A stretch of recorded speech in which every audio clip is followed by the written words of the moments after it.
Hey, and welcome. So, if you've ever glanced at a terminal window and thought it looked like some kind of cryptic code from a sci-fi movie, you are absolutely in the right place. Today, we're going to pull back that curtain and turn the Linux command line from something that looks complex into a tool that's actually super powerful, easy to understand, and something you can start using, well, right now. First things first, you see a cheat sheet like this, and it's easy to feel a little bit overwhelmed. And you know what? That's totally normal. But let's try to think about this differently. This isn't some crazy test you have to memorize. Just think of it as a map. It's a guide to your computer's control room, and today, we're just going to take those first few crucial steps together. You know, whenever you step into a new space, what's the first thing you do? You get your bearings, right? You look around, you figure out where you are, and you see what's nearby.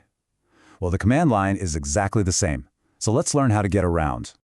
Okay, your very first tool, and maybe the most important one when you're starting out, is pwd. It stands for Print Working Directory, which is just a fancy way for the system to answer one simple question. Where am I right now? Seriously, anytime you feel lost, just type pwd, hit enter, and boom, it tells you your exact location. It's your digital compass.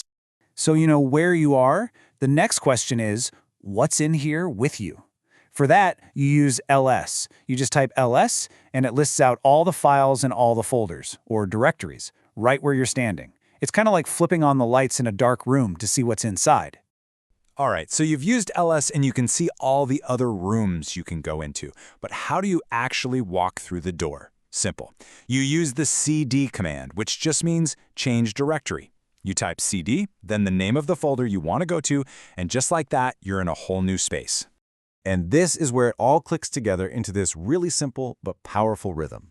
First, you look around with ls. Then, you move into a new space with cd. And finally, you confirm where you landed with pwd. Look, move, confirm. With just those three commands, you can literally go anywhere on your entire system. Awesome. So you're not just a tourist anymore. You can find your way around with confidence.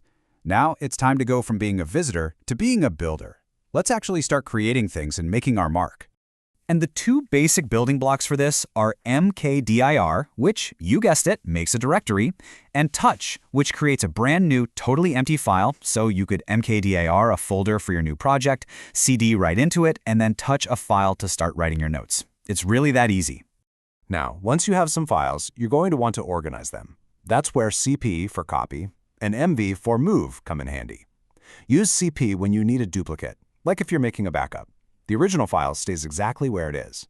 But you use mv when you want to actually reorganize things, moving a file to a new folder. And hey, here's a little pro tip. mv is also how you rename files. You just move the file from its old name to a new one, all in the same place. Pretty clever, right? All right, so you figured out how to navigate, and you've started creating your own files and folders. So what's the next logical step? Well, you've got to be able to see what's actually inside those files. I mean, think about it. You just used touch to create a file called mynotes.txt. You can see it's there with ls. But how do you read what's in it without having to open some big graphical program? Well, for this, you have two fantastic options. First is cat. Cat will just dump the entire contents of a file right onto your screen. It's perfect for taking a quick peek at a small file. But if you're looking at a huge log file, you're going to want less. Less lets you view the file one screen at a time so you can scroll up and down and read it at your own pace. And now for our real superpower. This one's called grep.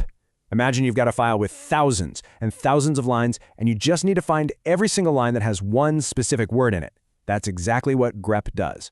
It's like your own personal digital detective, and it can sift through mountains of text to find precisely what you're looking for in an instant. So, you've got the basics down cold. You can navigate, create, and read. I'd say you're ready to level up. Let's check out a few commands that give you way more insight and direct control over the whole system.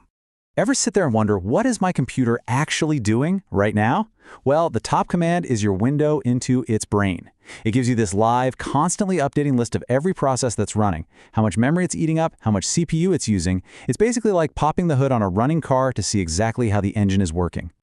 Next up is chmod, which is short for change mode. Think of this command as the bouncer or security guard for all your files. It lets you decide exactly who gets to read a file, who's allowed to make changes to it, and who, if anyone, can run it like a program.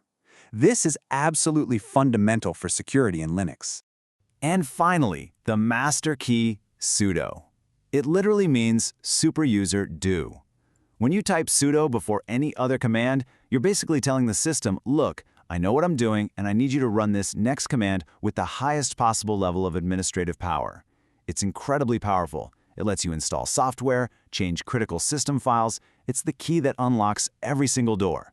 So, because of that, you always use it with care. So let's just take a step back for a second and look at everything we've just covered. This whole thing wasn't really about memorizing a random list of words. It was about building a foundational toolkit of actual skills. Think about it. You now have the skills to move around your entire system, to create and manage your own files, to read what's inside them and search them, and even to monitor your system and control who has access to what. Each of these commands is a tool, and you now know what they're for. Hey, remember this thing? It doesn't look so scary anymore, does it? You can actually look at this now and recognize whole sections. You see ls, cd, pwd, you know what those do. You see cp, mv, touch. Yeah, you've got that covered. This isn't an intimidating document anymore. It's your map, and you've already explored the most important parts.